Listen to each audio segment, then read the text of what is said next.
Hello everyone, मैं self Bablu Sunny. तो students, आज हम बीएससी फर्स्ट ईयर का नेक्स्ट लेक्चर देखेंगे। उसके अंदर हमारा स्केलर फील्ड और वेक्टर फील्ड हो चुका था। नेक्स्ट आज का जो हमारा टॉपिक रहेगा बीएससी फर्स्ट ईयर के जो सेकंड पेपर अपना चल रहा था इलेक्ट्रोमैग्नेटिज्म, उसके अंदर आज का हमारा टॉपिक है ग्रेडियंट ऑफ स्केलर फील्ड या फंक्शन। आज का जो टॉपिक है हमारा वो रहेगा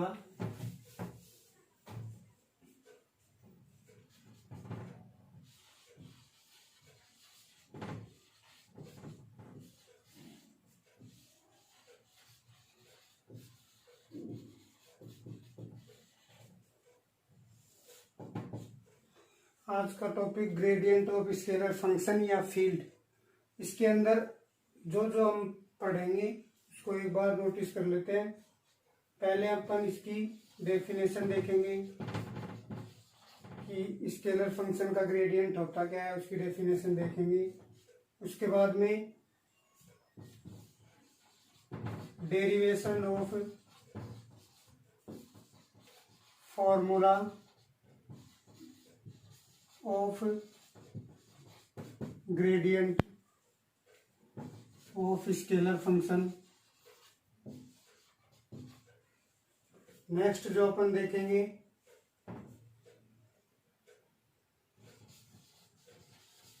gradient of scalar function in Cartesian coordinate.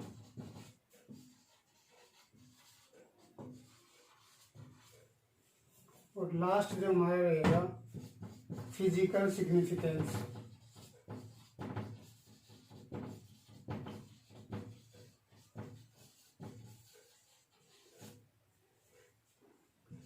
तो ये चार चीजें हम आज वाले टॉपिक में देखेंगे।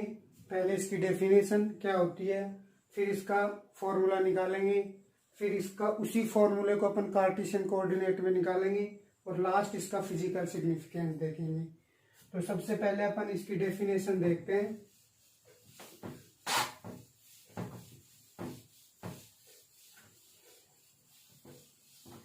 देखो डेफिनेशन क्या होगी इसकी, maximum rate of change in scalar function with respect to distance is called gradient of scalar function. किसी अदिश क्षेत्र में अदिश राशि में दूरी के सापेक्ष अधिकतम परिवर्तन की दर क्या कहलाती है, ग्रेडियंट ऑफ स्केलर फंक्शन कहलाती है।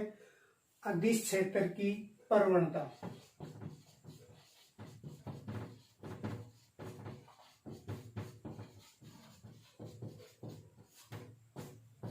तो इसकी डेफिनेशन क्या हो जाएगी,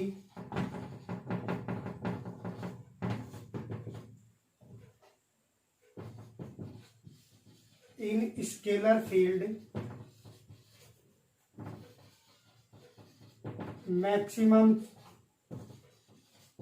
rate of change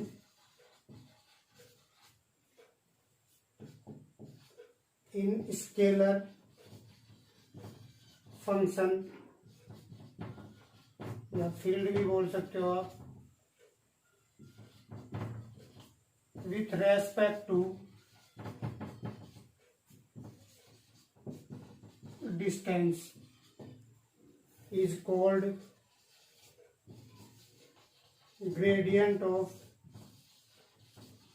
scalar function.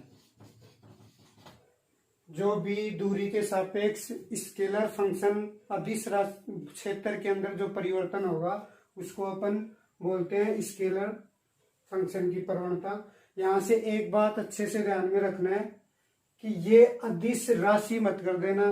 पीछे वाले लेक्चर में मैंने बताया भी है अदिश क्षेत्र और अदिश राशि में बहुत फर्क होता है। तो यहाँ से ये ध्यान रखना कि यहाँ पे हमेशा अदिश क्षेत्र आता है। अदिश क्षेत्र का मतलब है कि वह क्षेत्र जिसमें अदिश राशि का मान अलग अलग बिंदु पे अलग अलग होता है उसको अपन क्या बोलते थे, अदिश क्षेत्र। तो ये तो इसकी डेफिनेशन होगी। साथ में ये पॉइंट भी ध्यान में रखना है, आगे अपन इसको देखेंगे भी। Gradient of scalar function is a vector quantity. एक वेक्टर सदिश राशि होती है किसी अदिश क्षेत्र की प्रवणता, उसको अपन आगे देखेंगे कि क्यों होती है ये अदिश सदिश राशि। तो यहां से ये डेफिनेशन होगी। इसके बाद में इसका फॉर्मूला लिख देता हूं, फिर उसके बाद में इसका डेरिवेशन करेंगे। फॉर्मूला क्या होता है अदिश राशि की प्रवणता का? तो यहां से अपन if phi of x y z be a scalar function then the gradient of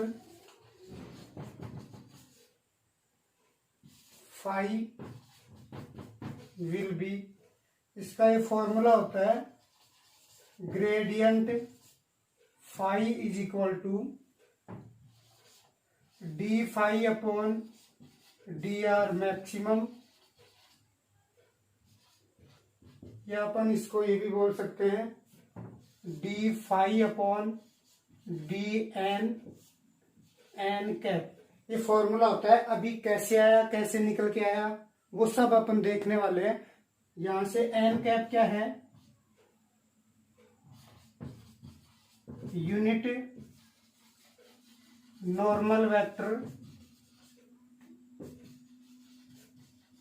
perpendicular to equiscalar surface.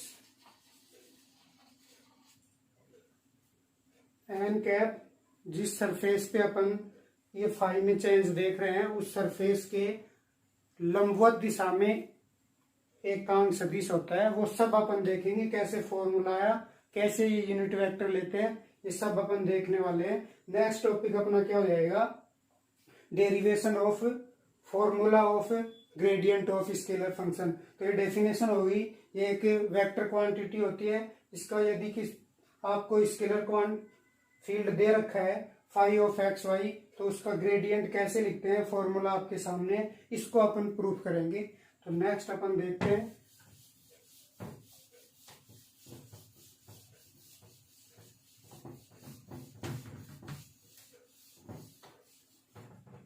Next है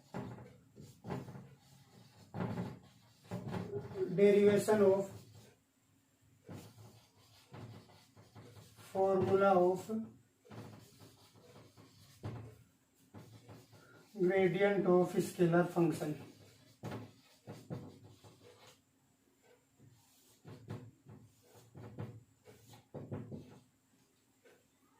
देखो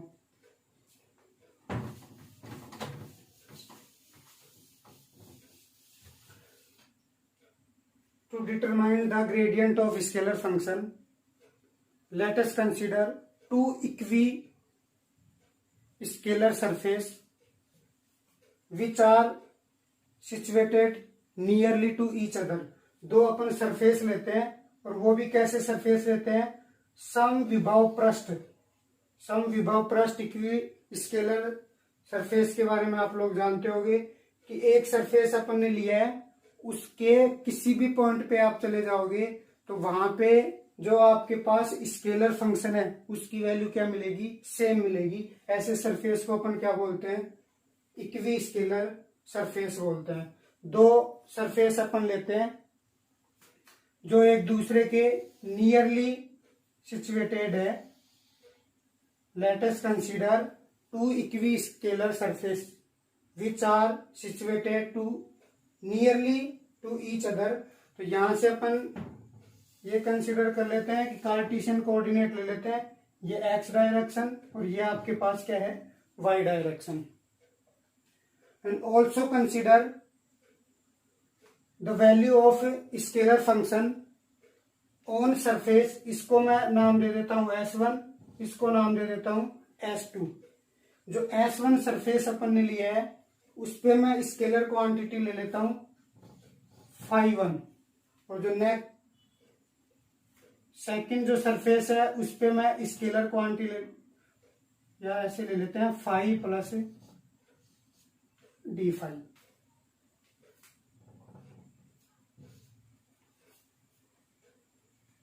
यहां से इस पे मैंने कोई पॉइंट ले लिया P, जिसकी ओरिजिन से डिस्टेंस मैंने क्या मान ली, आर वेक्टर।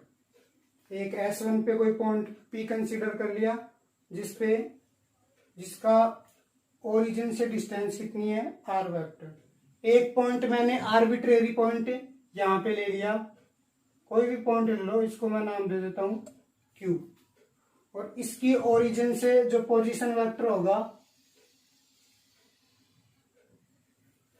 उसको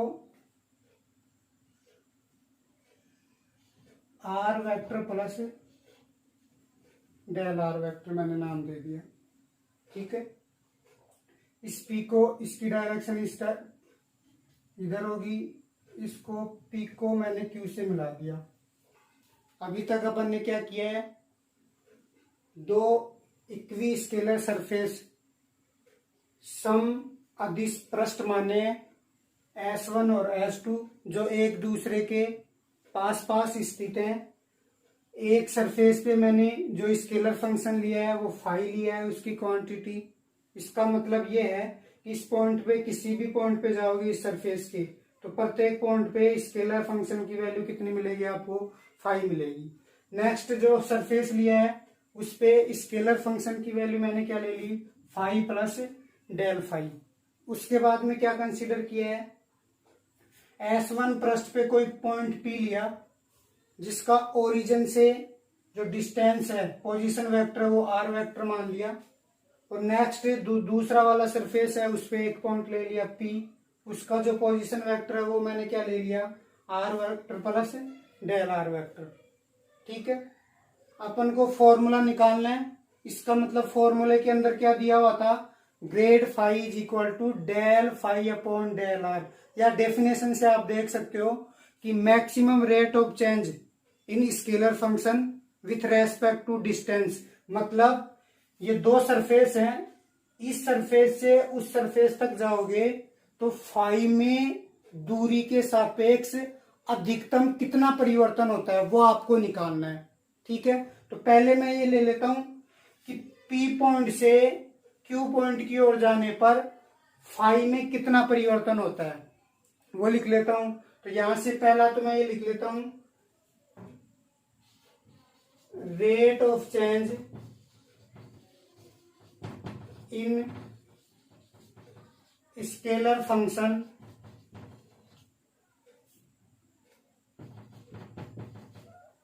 with respect to distance along PQ। PQ direction के अंदर इस फाई में कितना परिवर्तन हो रहा है, तो कितना परिवर्तन होगा यहां से दिख रहा है, यहाँ पे फाई है, यहाँ पे कितना हो गया, फाई प्लस डेल फाई, तो चेंज कितना है, डेल फाई। तो यहां से अपन क्या लिख सकते हैं, डेल फाई अपॉन में डेल आर। अब यहां से ये डिस्टेंस कहां से ले ली मैंने, ये इसी ज्योमेट्री से ली है, फ्रॉम ज्योमेट्री।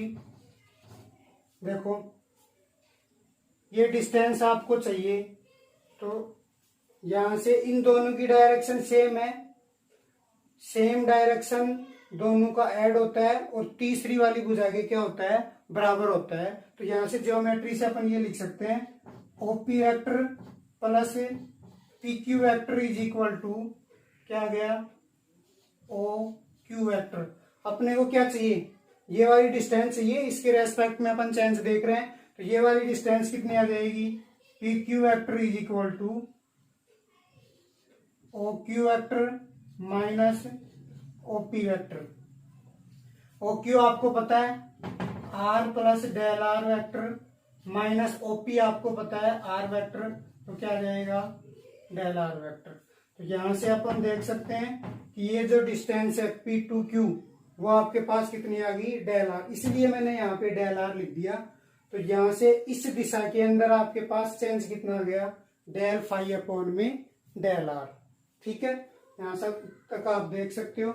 इसके बाद में अपन क्या करेंगे, इस S2 पे फाई में चेंज देखने के लिए एक परपेंडिकुलर ड्रॉ करेंगे to find rate of change in phi on surface S2 we draw a perpendicular. यहां से एक परपेंडिकुलर ड्रॉ करेंगे, ये मैं परपेंडिकुलर ड्रॉ कर देता हूं इस सरफेस पे। ये दोनों सरफेस कैसे हैं, एक सरफेस आपके पास ऐसे रखा हुआ है, ये दूसरा सरफेस आपके पास ऐसे रखा हुआ है। एक पॉइंट मैंने यहां लिया है, एक पॉइंट मैंने आर्बिट्रेरी पॉइंट Q यहां लिया था।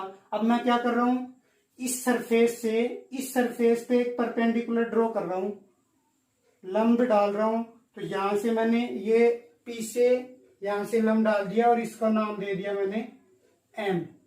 इस पॉइंट को मैंने क्या नाम दे दिया, M नाम दे दिया। और साथ में ये भी कंसीडर कर लिया कि ये जो आपके पास डिस्टेंस है वो मैं कितनी मान लेता हूं, डेल n मान लेता हूं। ठीक है, P से N तक जो परपेंडिकुलर डिस्टेंस है, परपेंडिकुलर, वो आपने कितनी मान ली, डेल n। और जो परपेंडिकुलर की डायरेक्शन में यूनिट वेक्टर मैंने क्या मान लिया, n कैप। इस डायरेक्शन में मैंने यूनिट वेक्टर क्या मान लिया, n कैप मान लिया। यहां से मैं इसको मिला देता हूं और ये जो एंगल है वो मैं मान लेता हूं, दोनों के एंगल बीच में एंगल कितना है, थीटा है। ठीक है, ये यहां तक अपन ने। अब क्या करना है, परपेंडिकुलर आपने ड्रॉ कर दिया। अब आपको ये देखना है कि इस सरफेस से इस सरफेस तक जाने पर अधिकतम परिवर्तन कौन सी दिशा में होता है। अधिकतम परिवर्तन देखना है, तो अधिकतम परिवर्तन के लिए क्या करते हैं अपन, यहाँ पे PQ डायरेक्शन में अपन ने चेंज देख लिया। अब PM डायरेक्शन में रेट ऑफ चेंज कितनी हो जाएगी, यहां से rate of change in scalar function with respect to distance along, यहां पे कर देता हूं मैं PM। इस डायरेक्शन के अंदर जो रेट ऑफ चेंज क्या होगी, यहां से इस सरफेस पे जा रहे हैं तो चेंज तो फाई में डेल फाई है, ये डेल फाई लिख दिया मैंने, अपॉन में कौन सी डिस्टेंस, डेल n। इस बार कौन सी डायरेक्शन में जा रहे हैं, परपेंडिकुलर, और परपेंडिकुलर डायरेक्शन में जो डिस्टेंस है वो अपने पास कितनी है, डेल n। पहले वाला था इस डायरेक्शन में रेट ऑफ चेंज जो डेल फाई अपॉन डेल आ रहा था। अब परपेंडिकुलर दोनों सरफेस के बीच जो लंबवत दूरी है वो आपके पास कितनी है, डेल n, तो del phi upon del n। अब आप लोग जानते हो कि ये जो परिवर्तन है दूरी के सापेक्ष वो अधिकतम कब होगा, जब ये नीचे वाली वैल्यू क्या हो, कम हो, तो पूरी वैल्यू क्या हो जाएगी, बढ़ जाएगी। तो यहां से इसका मतलब ये है कि ये जो आपके पास डेल n है, परपेंडिकुलर डिस्टेंस है, वो क्या होती है, मिनिमम होती है। ये तो आप लोग जानते हो। दो सरफेस ले लो, जो रूम में आप बैठे हो उसकी दो आमने सामने के जो दीवारें हैं उनको लेके देखो, और जब आप दोनों दो पॉइंट दोनों दीवारों पे जस्ट आमने सामने लोगे, वो जो डिस्टेंस है वो मिनिमम होती है। अदरवाइज आर्बिट्रेरी कोई भी पॉइंट लोगे, उनके बीच की दूरी उस लंबवत दूरी से हमेशा क्या आएगी, ज्यादा आएगी। तो यहां से बोल सकते हैं डेल n क्या है, मिनिमम डिस्टेंस है। ठीक है, अब यहां से अपन को मैक्सिमम रेट ऑफ चेंज देखना है, तो मैं ये मान लेता हूं कि ये जो आपके पास डेल r है ये स्मॉल है, तो यहां से मैं ये मान लू लेट डेल r क्या है, स्मॉल। तो यहां से एक जो ट्राइंगल बन रहा है उसको मैं राइट ट्राइंगल मान सकता हूं। देन वी अज्यूम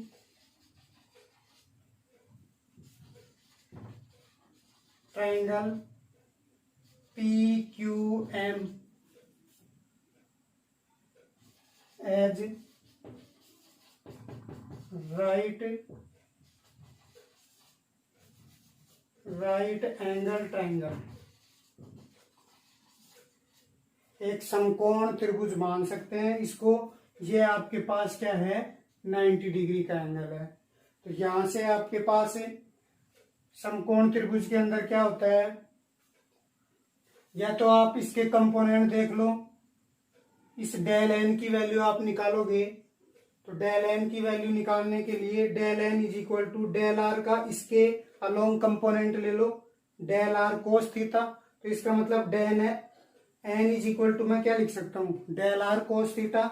या आप लोग ऐसे भी लिख सकते हो, cos theta is equal to क्या होता है, परपेंडिकुलर अपॉन हाइपोथेसिस।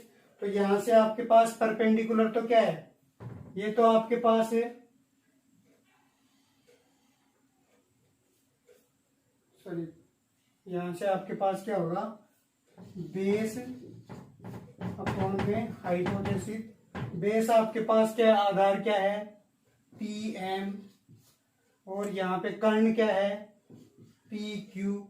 तो cos theta is equal to क्या आ गया आपके पास, पी एम की वैल्यू क्या दी हुई है, डेल एन अपॉन में पी क्यू की वैल्यू आपको क्या दी हुई है, डेल आर। यहां से अपन एक रिलेशन निकाल सकते हैं, ये रिलेशन आगे भी काम आने वाला है।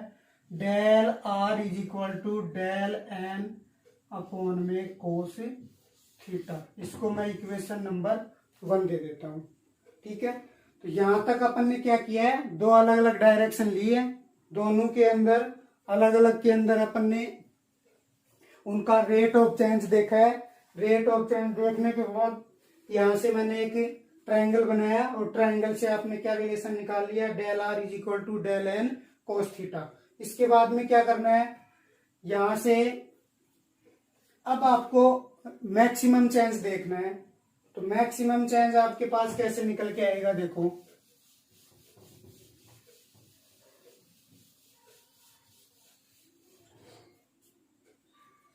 यहां से आपके पास वैल्यू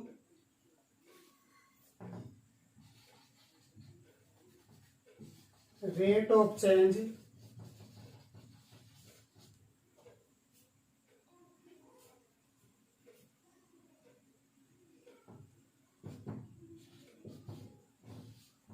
इन पीक, या ऐसे लिख दो, अलोंग पी क्यू वेक्टर क्या था, डेल फाई अपॉन में डेल आर। तो यहां से del phi upon del R की वैल्यू मैं क्या लिख सकता हूं, यहां से del N upon cos theta. Cos theta कहां चला जाएगा, ऊपर चला जाएगा। यहां से आपको क्या चाहिए, डेफिनेशन क्या थी, maximum rate of change in scalar function. तो यहां से आपको मैक्सिमम चेंज क्या निकल के आएगा, देखो, इसका अधिकतम मान कब प्राप्त होता है, कोस थीटा की वैल्यू आपके पास -1 to +1 होती है। तो यहां से इसकी वैल्यू अधिकतम कब होगी, जब कोस थीटा का मान अधिकतम होगा। और कोस थीटा का अधिकतम मान कब होता है, 0 पर। तो यहां से आपके पास कोस थीटा की अधिकतम वैल्यू कितनी निकल के आती है, +1। तो मैं मैक्सिमम चेंज निकालूंगा, तो कोस थीटा का मान अधिकतम होना चाहिए, और अधिकतम वैल्यू इसकी कितनी होती है, 1। इसका मतलब डेल फाई अपॉन में डेल एन। फाई में मैक्सिमम रेट ऑफ चेंज किसके इक्वल आई है, डेल फाई अपॉन में डेल एन। यहां से देखो, इसका मतलब दो सरफेस आप लेओगे तो उनके बीच जो अदिश राशि में परिवर्तन आएगा, उसमें अधिकतम परिवर्तन कौन सी दूरी के सापेक्ष आता है, जो दोनों के बीच परपेंडिकुलर होती है। और परपेंडिकुलर डिस्टेंस कौन सी है, ये वाली डेल एन, ठीक है। तो इसका मतलब परपेंडिकुलर डिस्टेंस के रेस्पेक्ट में फाई में मैक्सिमम चेंज आता है, अधिकतम परिवर्तन आता है। तो यहां से अपन ये लिख सकते हैं। इसके अलावा आप दूसरी डायरेक्शन में जाओगे, इधर जाओ या फिर इधर वाले पॉइंट पे जाओ, तो आपको ये वैल्यू क्या मिलेगी, ये डिस्टेंस ज्यादा है, इधर भी जाओगे तो भी डिस्टेंस क्या होगी, ज्यादा होगी। डिस्टेंस ज्यादा होगी तो आपके पास परिवर्तन क्या आएगा, कम आएगा, क्योंकि डिस्टेंस क्या है, नीचे है। इसका मतलब जो अधिकतम परिवर्तन आ रहा है एक निश्चित दिशा में आ रहा है, और वो निश्चित दिशा कौन सी है, दोनों सरफेस के बीच या लंबवत दूरी, दोनों सरफेस के बीच की लंबवत दूरी के अनुदिश ही अधिकतम परिवर्तन आता है। इसका मतलब अपन क्या बोल सकते हैं कि जो ये अधिकतम परिवर्तन है किस पे निर्भर कर रहा है, दिशा पे। और वो दिशा कौन सी है, दोनों सरफेस के बीच की परपेंडिकुलर डिस्टेंस, उस पे डिपेंड कर रहा है। इसका मतलब अपन ये बोल सकते हैं, ग्रेडियंट को क्या लिख सकते हैं, फाई का ग्रेडियंट निकाल रहे हैं, ग्रेड फाई। जो चेंज आ रहा है एक सरफेस से दूसरे सरफेस पे जाने पर, वो आपका मैग्नीट्यूड है। आप किसी वेक्टर को कैसे लिखते हो, वेक्टर क्वांटिटी को मैग्नीट्यूड इंटू में यूनिट वेक्टर एकांक सदिश, परिमाण इंटू में एकांक सदिश। परिमाण तो आपके पास क्या गया, डेल फाई अपॉन में डेल एन, ठीक है। अब इसका यूनिट वेक्टर, इसकी दिशा कौन सी दिशा में है, परपेंडिकुलर दिशा में, और परपेंडिकुलर दिशा में मैंने यूनिट वेक्टर क्या माना है, एन कैप। तो यहाँ पे क्या जाएगा, एन कैप आ जाएगा। यही होता है वेक्टर क्वांटिटी, परिमाण इंटू में उसका एकांक सदिश। तो यहाँ पे आपके पास ये क्या हो गया, ग्रेड फाई का फॉर्मूला क्या होता है, del phi upon del n into में N cap. Del phi upon del n del r maximum भी लिख सकते हो इसकी जगह, क्योंकि ये किसके इक्वल है, इसके। तो डेल आर मैक्सिमम इंटू में एन कैप। तो कंक्लूजन क्या है यहाँ पे कि ग्रेडियंट की डेफिनेशन तो क्या होगी, rate of maximum rate of change with respect to distance is called gradient of scalar function. अधिकतम परिवर्तन की दूरी के सापेक्ष अधिकतम परिवर्तन की दरी क्या कहलाती है, अदिश क्षेत्र की प्रवणता कहलाती है। अब अदिश क्षेत्र की प्रवणता का फॉर्मूला क्या होता है, यहां से आपको एक दूसरी लाइन ये लिखवाई थी कि सदिश राशि होती है। सदिश राशि अपन प्रूव कर चुके हैं। वो कैसे प्रूव किया, आपने दो सरफेस ले लिए, उस पर अलग अलग पॉइंट ले लिए, उनके पोजीशन वेक्टर डिफाइन कर दिए, फिर अपन ने दो अलग अलग डायरेक्शन में इनका चेंज देखा। चेंज देखने के बाद आपके पास ये रिलेशन आएगा, वहां से आप चेंज निकालोगे, डेल फाई अपॉन डेल, ये आर्बिट्रेरी पॉइंट पे अपन ने चेंज निकाला है। फिर मैक्सिमम चेंज कौन सी डायरेक्शन में आता है, हमेशा परपेंडिकुलर दिशा में। किसी सरफेस के यदि आप परपेंडिकुलर डिस्टेंस पे जाओगे तो दोनों सरफेस के बीच की दूरी मिनिमम मिलेगी। मिनिमम मिलेगी इसका मतलब इसमें परिवर्तन क्या होगा, अधिकतम होगा, क्योंकि ये घटेगी तो ऊपर पूरी वैल्यू क्या हो जाएगी, बढ़ जाएगी। इसका मतलब जो चेंज होता है दो सरफेस के बीच में, अधिकतम परिवर्तन जो फाई में चेंज आता है अदिश क्षेत्र में, वो हमेशा सरफेस के परपेंडिकुलर दिशा में आएगा, लंबवत दिशा में आएगा। तो लंबवत दिशा के अंदर अपन ने यूनिट वेक्टर क्या मान लिया, एन कैप। तो जो चेंज आ रहा है वो परपेंडिकुलर डिस्टेंस के रेस्पेक्ट में आएगा। परपेंडिकुलर डिस्टेंस अपन ने क्या मानी है, डेल एन। तो ये तो चेंज हो गया, और यूनिट वेक्टर आपने क्या ले ली, एन कैप। ये आपका क्या होता है, ग्रेडियंट ऑफ स्केलर फंक्शन का फॉर्मूला होता है। नेक्स्ट आपका क्या था, नेक्स्ट था इन कार्टेशियन कोऑर्डिनेट के अंदर इस ग्रेड फाई की वैल्यू कितनी होती है। ये टॉपिक बहुत इंपॉर्टेंट है, जो कार्टेशियन कोऑर्डिनेट के अंदर अपन निकालेंगे वो एग्जाम में पूछा जाता है, और वो जो आएगा वो कहां से आएगा, इसी फॉर्मूले से। तो जो टॉपिक इंपॉर्टेंट टॉपिक है, देखते हैं कार्टेशियन कोऑर्डिनेट के अंदर जो अदिश क्षेत्र की प्रवणता आती है उसका मान कितना निकल के आता है। तो नेक्स्ट आपका क्या रहेगा, gradient of scalar function in Cartesian coordinate. देखो बिल्कुल सिंपल सा है, अपन अभी अभी फॉर्मूला निकाले थे। वी नो दैट क्या है, grad phi is equal to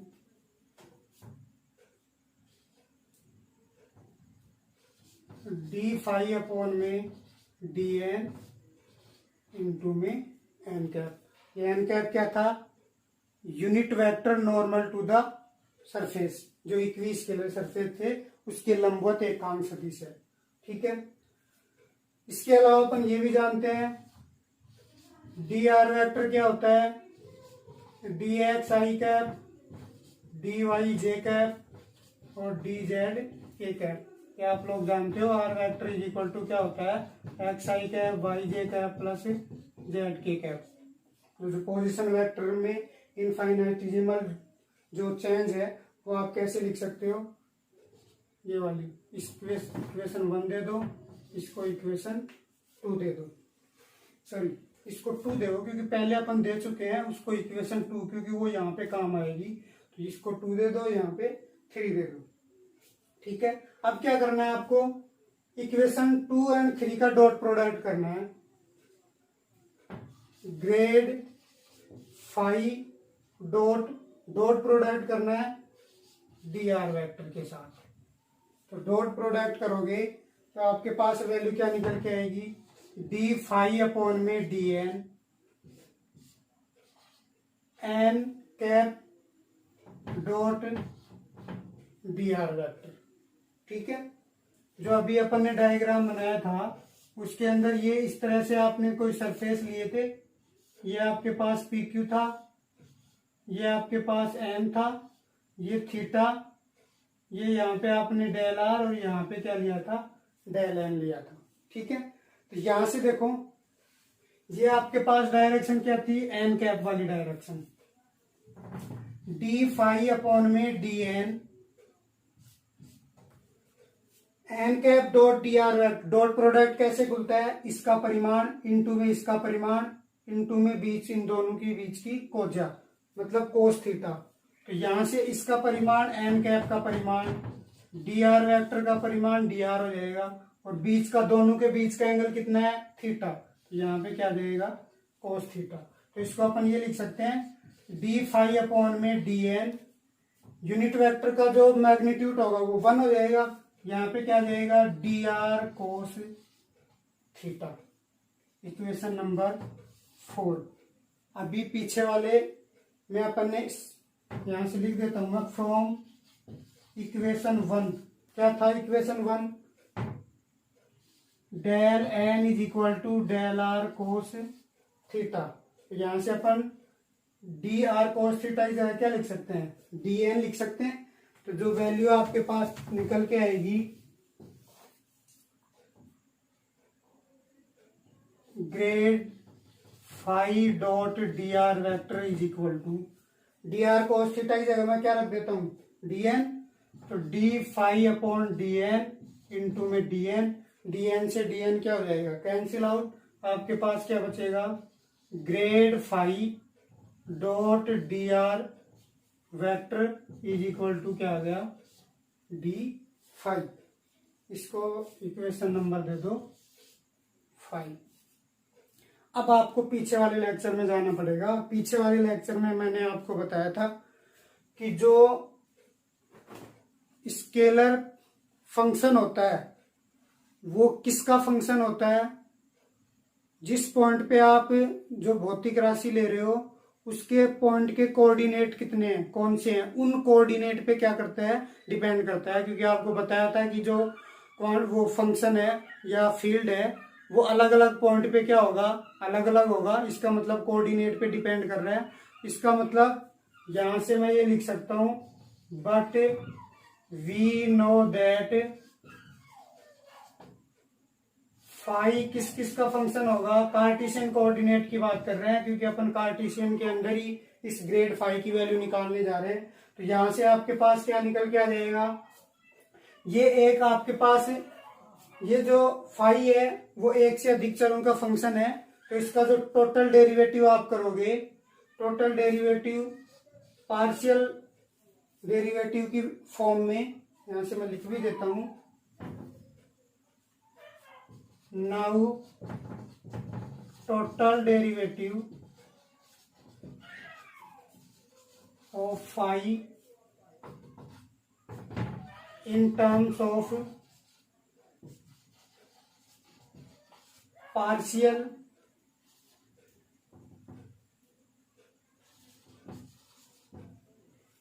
तो यहां से वैल्यू आपके पास क्या आ जाएगी, d phi is equal to, कैसे करते हैं पार्शियल डिफरेंशिएशन, डेल फाई पहले एक्स के रेस्पेक्ट में कर दो इनटू में d x, del phi del y into में d y, del phi upon del Z into में डी जेड।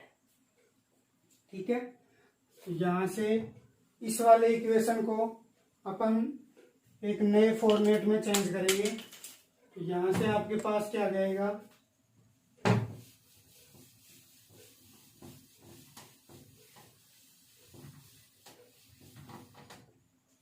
देखो now from dot product of two vector क्या होता है, a vector dot b vector क्या होगा, a x I cap a y J cap a z के cap, इसको मैंने कंपोनेंट की फॉर्म में लिख दिया, डॉट बी एक्स आई कैप बी वाई जे कैप बी जेड के कैप, ये दो वेक्टर का डॉट प्रोडक्ट होता है। इसको अपन क्या लिख सकते हैं, ए एक्स बी एक्स ए वाई बी वाई प्लस ए जेड बी जेड, ये डॉट। तो यहां से अपन इसको भी इसी फॉर्मेट में चेंज करेंगे। तो now D phi is equal to क्या होगा, दो वेक्टर हैं, मतलब पहले आपको डॉट प्रोडक्ट में आई वाला आई से जे वाला जैसे के वाला के से होता है, तो यहां से मैं इसको ऐसे लिख सकता हूं, आयोटा डेल फाई अपॉन में del x plus j del phi upon del y plus k cap del phi upon में del z dot iota d x d y और डी जेड। करो डॉट प्रोडक्ट, आई वाले को आई वाले से करो तो आपके पास के फर्स्ट वाली टर्म आएगी, नेक्स्ट इसको इससे करोगे तो सेकंड वाली टर्म आ जाएगी। तो यहां से अपन क्या बोल सकते हैं, ये वैल्यू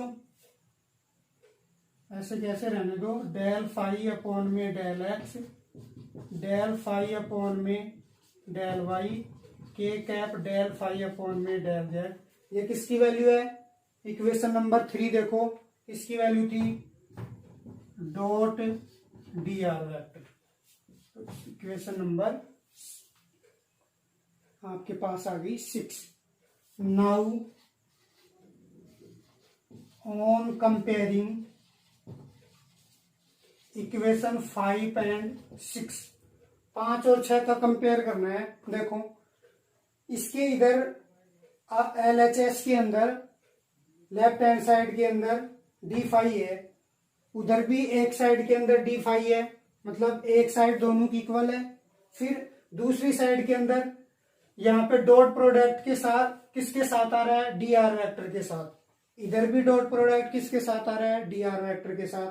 तो इसका मतलब जब कंपेयर करेंगे तो ये दोनों सेम, यहाँ पे डी आर वेक्टर आ रहा है, तो यहां से मैं लिख सकता हूं ग्रेड फाई किसके इक्वल हो जाएगा, इस वाली वैल्यू के। तो ग्रेड फाई क्या होगा, i cap del by del x plus j del by del y plus k cap del by del z into में फाई। और इस वाले को अपन लिखते हैं डेल ऑपरेटर डेल फाई। तो जो आपके पास ग्रेडियंट होता है स्केलर फंक्शन का, उसका कार्टेशियन कोऑर्डिनेट के अंदर वैल्यू कितनी होती है, डेल फाई। न्यूमेरिकल आएंगे डायरेक्ट इसी पे, आपको कोई स्केलर फंक्शन देगा, उस स्केलर फंक्शन को किस पे ऑपरेट कराना है, इस वाले ऑपरेटर पर, डेल ऑपरेटर पे। आपकी वैल्यू किसकी आ जाएगी, ग्रेड फाई की वैल्यू आ जाएगी। ये आपके पास in Cartesian coordinate gradient of scalar function है। ये आपके पास डेल क्या होता है, यहां से लिख देना, where del is equal to क्या है, iota del y del x, j del y plus k del y del z is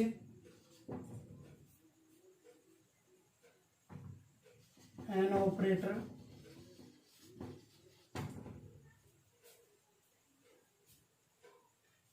which is called differential operator. यहां पे लिख देना आप which is called differential operator, या ऐसे लिख देना यह एक अवकलज समकारक है।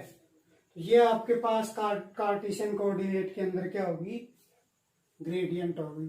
अब लास्ट अपना क्या बच गया, फिजिकल सिग्निफिकेंस। क्या काम आता है ये ग्रेडियंट, क्यों फालतू का इतना टाइम खराब किया है अपन ने, तो उसका फिजिकल सिग्निफिकेंस देखो क्या है।